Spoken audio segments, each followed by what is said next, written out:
Salam alaikum, shalom aleichem, que la paix soit sur vous. Je suis ravie de vous retrouver pour cette nouvelle vidéo YouTube. Après quelques mois d'absence, d'ailleurs je vous prie de m'excuser si vous me suivez sur Instagram, vous le savez, je suis en deuil et c'est difficile de tout gérer en même temps quand je dois prendre soin de moi et de ma santé mentale, travailler sur mes ouvrages et vivre le deuil, surmonter ce deuil. Dans cette nouvelle vidéo, nous allons parler de deux choses. La première chose, il s'agit de ma nouvelle sortie la sortie de mon nouveau roman, Samantha, qui est disponible sur Amazon via l'un des liens que vous trouverez quelque part autour de cette vidéo. Et la deuxième chose dont nous allons parler est un petit peu moins marrante, un petit peu moins joyeuse, mais elle est utile. Il s'agit du deuil. Vous devez certainement l'entendre dans le son de ma voix. Ça ne va pas être facile. Pour autant, je pense qu'il est important de parler de ces deux sujets. D'abord, le petit sujet léger, mon livre, ma nouvelle romance, qui j'espère vous plaira. Et ensuite, nous allons parler du deuil, et pas n'importe lequel, celui du père. C'est parti! Commençons par le premier sujet de cette vidéo, qui est mon nouveau livre Samantha, pour que ce soit plus simple. Et avant de vous en parler plus en détail, je vais vous lire la 4e de couverture, c'est ce qu'on appelle le résumé, entre guillemets, qui se trouve au dos de ce merveilleux livre que j'ai moi-même designé et je n'en suis pas peu fière. C'est parti. Samantha le sait, si son secret est dévoilé, tout ce qu'elle a construit sera détruit. En créant son entreprise de bijoux, Sam a réalisé son rêve. Elle a même trouvé le parfait équilibre entre sa carrière et sa meilleure amie. Et lorsqu'elle tombe littéralement sur Alexandre, son ami de lycée, l'amour entre à nouveau dans sa vie. Mais alors qu'elle pense ne pas pouvoir être plus heureuse, son passé refait surface, l'obligeant à y faire face si elle ne veut pas tout perdre. Entourés de leurs amis, comment Samantha et Alexandre pourront-ils vaincre les foudres qui s'abattent sur eux? Plongez dans cette romance captivante et laissez-vous emporter par un tourbillon d'émotions où l'amour, le courage et la résilience s'entremêlent pour donner naissance à une histoire inoubliable. Samantha, c'est le premier tome de ma nouvelle série Compagnon, Les foudres du passé. Pour celles qui ne savent pas vraiment ce que c'est qu'une série Compagnon, c'est une série de livres, c'est une série de livres, n'est-ce pas? La série porte le même nom et les livres peuvent se lire indépendamment les uns des autres. Donc le premier tome s'appelle Samantha, le deuxième s'appelle Julie, je suis en train de travailler dessus pendant que vous achetez et lisez Samantha. Moi, j'écris le tome 2. Et le résumé de Les foudres du passé et ce qui suit. L'amour triomphe toujours. C'est ce que Samantha, Julie et leurs amis aimeraient croire. Mais comment faire quand le passé tumultueux et douloureux refait surface? Plongez dans cette série Compagnon et laissez-vous emporter dans un tourbillon d'émotions où l'amour, l'amitié et le courage permettent de faire éclore les plus belles romances. J'aime beaucoup écrire de la romance parce que je veux que l'amour gagne et qu'à travers la romance, même si beaucoup de gens estiment que c'est un genre littéraire trop léger pour être pris au sérieux, eh bien selon moi, à travers le genre de la romance, on peut parler de beaucoup de thèmes. Par exemple, dans cette romance-ci, qui est l'un de mes best-sellers, c'est-à-dire l'un de mes livres qui se vend le plus, je parle de deuil. Il s'agit d'Anya, une jeune femme à qui tout semble réussir, qui quitte précipitamment New York et rentre au Royaume-Uni pour y enterrer son père, avec qui elle ne s'entendait pas. Elle y retrouve sa famille et Nils, son ami d'enfance, après 10 ans d'absence, ou le 10 ans trop tard. Entre deuil, secret et mensonge, Anya et Nils pourront-ils enfin vivre l'histoire d'amour dont ils ont toujours rêvé? Ici, on parle, dans L'homme du désert, on parle de mariage arrangé quand les parents s'en mêlent. Alors, plus rien ne va. Après un an passé à Bangkok, Sarah rentre chez elle, pressée de retrouver sa famille et d'épouser Karim, dont elle est éperdument amoureuse. Mais rien ne se passe comme prévu, sa famille s'y oppose fermement et va même jusqu'à lui présenter un jeune homme venu du désert qui s'appelle Fayed.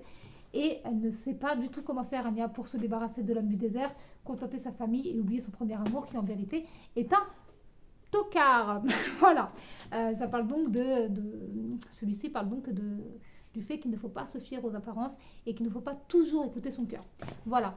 Et donc celui-ci parle les foudres du passé. Samantha parle des secrets que l'on cache en espérant, en croyant fermement qu'ils vont nous protéger, que cela va nous protéger, que le silence va nous protéger. Et l'une des questions qui est posée en fait dans ce roman, c'est à qui profite vraiment le silence? Vous le savez les filles, je suis une autrice féministe et je ne cesserai jamais de le dire, ne vous taisez pas parler, surtout quand il s'agit de violence conjugale, de violence tout court d'ailleurs.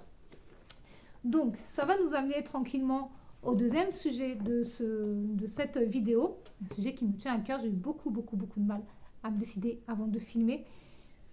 Mais là, je viens de faire ma salade, j'ai demandé à Allah de me faciliter la parole et de faire une bénédiction pour tous ceux qui vont m'écouter et moi-même. Et donc là, je me sens prête. Dans Samantha, donc ça parle de secrets qu'il est dangereux de garder, ça parle aussi de danger, de suspense, ça parle d'amitié et ça parle aussi de ce qu'on recherche en tant que femme chez un homme. À travers le personnage de Samantha, on peut beaucoup se retrouver quand on est une femme qui est bien ancrée dans son époque ou pas d'ailleurs. Voilà, ce livre aussi, vous pouvez le trouver sur Amazon. Pour cela, soit vous utilisez le lien, soit vous faites un truc que j'adore faire. Vous allez taper Malika de Riche dans la barre de recherche et vous verrez tous mes livres. Donc ceci, celui-là, ça c'est mon best-seller, c'est-à-dire le livre qui se vend le plus. Celui-ci que j'aime beaucoup, qui est ma routine d'écriture. Le livre de mon trésor. Oui, je me tourne et vous montre le bazar. Hop. Mon Dieu, je vais tout casser. Qui a été écrit par mon petit trésor Djibril quand il avait 5 ans.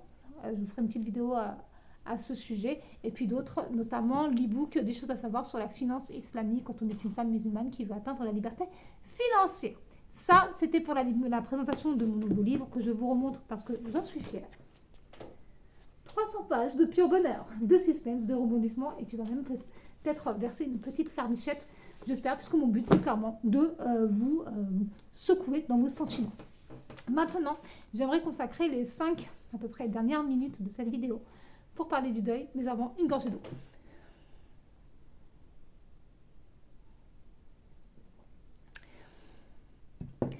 J'ai envie de dire bismillah. Quand une... ouais, j'entre dans le vif du sujet comme ça direct. Quand une femme perd son père, les cartes de sa vie sont comme qui dirait redistribuées. Je m'explique. En islam, vous le savez, on fait salat al-janaza et lors de cette prière sur le défunt, le corps du défunt est mis dans une tombe, après avoir été nettoyé évidemment.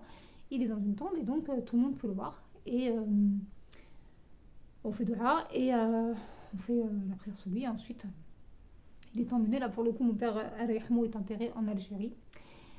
Et c'est quelque chose qui, comme vous vous en doutez, m'a énormément bouleversée. Il est décédé il y a un peu moins d'un an. Et cette année de deuil, cette première année de deuil, moi j'avais décidé de vivre le deuil à fond. Parce que je me connais.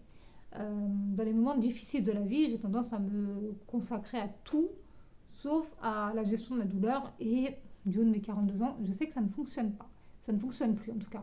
Peut-être parce que je suis maman de 3 ans, peut-être parce que j'ai été beaucoup éprouvée, peut-être grâce ou à cause de tout ça, quoi qu'il en soit, j'ai décidé de vivre pleinement mon deuil. Et j'ai été servie, j'ai envie de vous dire. J'ai plutôt bien dégusté, j'ai plutôt bien douillé, et ce n'est pas fini parce que le deuil, ce n'est pas 5 ou 7 étapes, je laisse faire vos recherches, et tu les vis les unes après les autres, et après, tadam, super, c'est retour à la vie. Non, non, non, non, non, non, non, non. Le deuil des parents, je pense vraiment que ça te change en profondeur. Et il y a un truc qui m'avait mis en colère, j'avais lu quelque part qu'une femme se souviendra toute sa vie de comment elle a été traitée quand elle était enceinte. Ça, c'est genre une information que tout le monde se refile, comme si la femme était un utérus sur pattes, que sa seule fonction était de faire des enfants, et que, crois-moi sur parole, elle va bien se souvenir de comment tu l'as traitée à ce moment-là. En fait, une femme, c'est un être humain, doté d'un utérus, certes, qui peut, par la grâce d'Allah, accueillir la vie, et donc enfantée, comme on dit, mais elle vit aussi d'autres choses.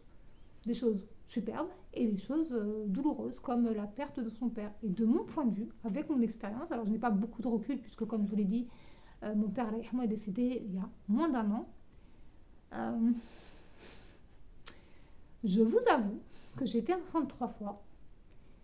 Et j'aurais aimé que certaines personnes de ma vie, de ma famille, soient en clair, soient présentes à ce moment-là. Ce n'était pas grave. Ça n'a pas été le cas, pardon. Et je ne leur ai absolument pas tenu rigueur parce que chacun fait ses choix. Personnellement, je ne supporte pas les hôpitaux pour plein de raisons. Rien que d'en parler, je suis en sueur. Je ne supporte pas les hôpitaux. D'ailleurs, je demande fermement à ma famille, à mes proches de ne pas tomber malade au point d'atterrir à l'hôpital parce que je ne suis pas en mesure d'y aller. Mais vraiment, voilà, c'est peut-être une phobie, je ne sais pas comment ça s'appelle, mais c'est très, très, très, très, très difficile et douloureux pour moi de rentrer dans un hôpital. Et du coup, je me dis, bah, chacun fait avec ses compétences, chacun fait comme il peut, donc que tu sois là ou pas, dans les moments heureux ou malheureux de ma vie, c'est pas grave, je ne t'en tiens pas rigueur. Alors, le coup du deuil de mon père, il y a des choses qui ne sont pas passées du tout. Je rigole parce que finalement, ouvrir la parole sur ce sujet, ça permet de prendre de la distance. Mais je crois qu'en fait, dans les moments les plus douloureux de la vie, chaque être humain va avoir ce moment de rancœur où il ou elle va se dire mais pourquoi les gens ne sont pas là quand j'ai le plus besoin? Surtout quand on a garanti à la personne que ce serait le cas. Pour ma part, quand je vous disais que le deuil redistribue les cartes, c'est que de mon point de vue, encore une fois, quand le père meurt, je pense qu'on va écourter cette vidéo parce que c'est difficile pour moi, mais quand le père meurt, la femme, la fille qui a perdu son père devient orpheline de père. C'est important d'en tenir compte.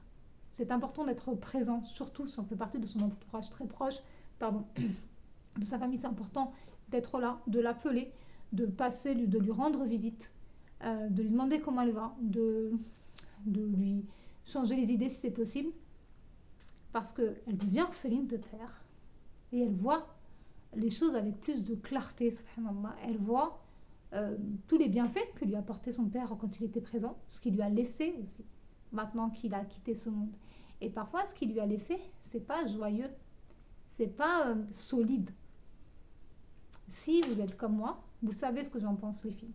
Si vous êtes comme moi, et on s'en parle beaucoup en privé sur Instagram, vous avez été élevé dans le pas de pénis, pas de couronne. Vous avez été élevé dans le pénis égale totem d'immunité. Et moi, mon père me disait un truc, je pensais que c'était un bienfait pour moi. C'était débrouille-toi, fais tes choix et assume les conséquences. Mais ça ne voulait pas dire ce que je croyais. Parce que j'ai fait mes choix, je me suis débrouillée, j'ai assumé les conséquences dès un très jeune âge. Et tout ça, ça se ressent dans ma vie maintenant. Et je fais partie de ces personnes qui doivent nettoyer après, en fait. Je ne sais pas comment dire ça. J'aimerais être plus ouverte sur le sujet, mais je ne veux pas blesser ni ma famille, ni des gens qui sont endeuillés actuellement et qui auraient pu avoir une très belle relation avec leur père. D'ailleurs, c'est peut-être ça le propos finalement que j'essaie d'expliquer. C'est que c'est l'importance de entretenir en tant que père, en tant qu'époux aussi, une bonne relation avec ses filles et avec sa femme. Les hommes, vous avez un travail important à faire sur cette terre. Il n'y a pas de pénis couronne, il n'y a pas de pénis totem d'immunité contre le péché et contre l'enfer. Je ne peux pas être plus claire. Votre pénis n'est pas une couronne, ce n'est pas un totem d'immunité qui vous libère de vos obligations. Votre fille, vous devez lui dire que vous l'aimez, vous devez lui dire qu'elle est belle, vous devez lui dire que vous serez toujours là pour elle. Vous devez assurer sa sécurité à tout point de vue, financière, physique, morale, émotionnelle, à tout point de vue. Votre fille, ce n'est pas normal que la majorité des femmes que je connais soient des femmes fortes. Parce qu'en réalité, nous savons, hein, on est forte par obligation. On n'est pas forte par inadvertance. Comme tous les êtres humains, on a de la résilience et à chaque épreuve d'Allah, notre taux de résilience grandit.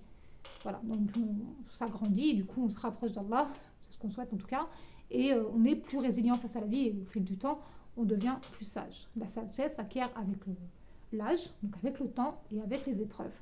Mais si dès le départ, on a été élevé on a grandi dans un foyer, et je sais que nous sommes nombreuses, alors ne venez pas nous gronder dans les commentaires. Si dès l'enfance, on n'a pas eu le soutien, un père qui soit comme un filet de sécurité, comme une marche, tu vois, comme l'escalier qui nous emmène au plus haut degré, comment voulez-vous que nos relations fonctionnent avec le reste de l'humanité? Comment voulez-vous qu'on ne se mange pas tous les murs qui puissent exister? Parfois, on est des Sims. Et moi, j'en connais qui sont des Sims qui tournent en rond. Quand on me pardonne, je leur en ai tellement voulu. Je me disais, mais c'est pas possible. Tu as toutes tes capacités intellectuelles et physiques. Je ne comprends pas pourquoi est-ce que tu refais les mêmes erreurs. Mais va voir ce qui s'est passé dans son enfance. Va regarder quelle relation elle entretient avec son père. C'est tellement important. C'est tellement précieux. Les naissances des filles, ce n'est pas un hasard, ce n'est pas un péché, ce n'est pas une malédiction. Ce n'est pas une punition d'Allah et c'est pas genre pire que l'infertilité. C'est dommageable d'avoir ce mode de pensée. C'est encore plus dommageable de faire grandir nos fils qui sont de futurs pères, qui sont les futurs, entre guillemets, hommes de la nation, les futurs votants de l'humanité. C'est dommageable pour le monde entier de leur faire croire que parce qu'ils ont un pénis, ils ont une couronne au-dessus de la tête et que cette couronne fait d'eux des rois qui peuvent absolument tout se permettre. Ce n'est pas possible. Être un homme, c'est un homme musulman, j'entends, c'est faire ce qu'Allah demande de faire. Et en plus, venir soutenir les femmes. Je vais vous donner un exemple plus concret, plus simple, plus contemporain de pénis couronne ou pénis totem d'immunité. Et là, je pense notamment à tous les hommes qui ne se lèvent pas pour Fajr. Et à côté de ça, toutes les femmes qui paniquent, qui désespèrent, qui disent « j'arrive pas à me lever à Fajr, j'arrive pas à me lever à Fajr ». Les femmes, nous avons un cycle menstruel. On ne peut pas physiquement et émotionnellement être comme les hommes. C'est pas possible. Il y a au moins 10 jours dans le mois où c'est le bazar, t'es fatigué, t'as mal au ventre, t'as faim, t'as plus soif, ta température intérieure augmente, t'es plus énervé, t'es plus énergique ou plus, au contraire plus raplapla. Tu dois bien te connaître pour bien te rapprocher d'Allah. Mais les hommes, quelle est leur raison? À part, quelle est leur raison? Il n'y a même pas de à part. Quelle est leur raison? Pourquoi est-ce que des hommes se calent sur l'énergie féminine de leurs femmes? Parce que pénis couronne, pénis totem d'immunité, et qu'on a dit aux filles, tu devras aider ton mari, et aux fils, en gros, et il y aura toujours une femme pour toi. Le lien avec le deuil du père, je vais faire court. On peut faire des choses géniales comme ça, parce qu'on devient une combattante. On réussit, on devient forte, parce qu'on comprend qu'on ne peut compter que sur nous, que sur nous-mêmes. Mais à côté de ça, on va être attiré par ce genre d'humain, la même énergie en fait. C'est vraiment important en tant que père, on ne peut pas revenir en arrière. Le deuil du père, c'est aussi la fin de la relation et de tout espoir d'amélioration de la relation. Voilà, je ne sais pas si cette vidéo a été claire, en tout cas ça m'a fait du bien de me pencher sur ce sujet, de vous en parler. La vidéo est plus longue que prévu. Je vous remercie sincèrement si vous avez été assez courageuse pour m'écouter jusqu'au bout. Pensez à mettre un pouce en l'air, à partager cette vidéo, à commenter aussi, je serais ravie d'entendre de lire votre avis sur ce sujet. Si vous avez des questions, n'hésitez pas. Et maintenant que j'ai réfléchi, j'hésite à faire cette vidéo, mais je pense que j'en ferai d'autres. Peut-être pas seule, on verra ce qu'Allah me permet de faire. Avant de vous quitter, je vous rappelle que Samantha est disponible depuis quelques jours sur Amazon, ainsi que mes autres livres que vous pouvez retrouver sur Amazon. Voilà, et celui-ci est aussi disponible dans toutes les librairies. J'ai bien travaillé, fini les dettes. C'est mon best-seller, c'est le livre qui aide le plus. Alhamdoulilah, il apprend aux femmes à bien gérer leurs finances, à reprendre en main leurs finances et puis leur vie, parce que c'est très très important. C'est la fin de cette vidéo. J'étais ravie et très émue de la tourner. Une fois de plus, c'est un one-shot, donc on verra bien ce que ça donne. En attendant, je vous dis à très très bientôt. En attendant, prenez grand soin de vous, prenez grand soin de vos finances, prenez grand soin des vôtres. Et puis pensez à écrire parce que ça fait du bien. Bye bye!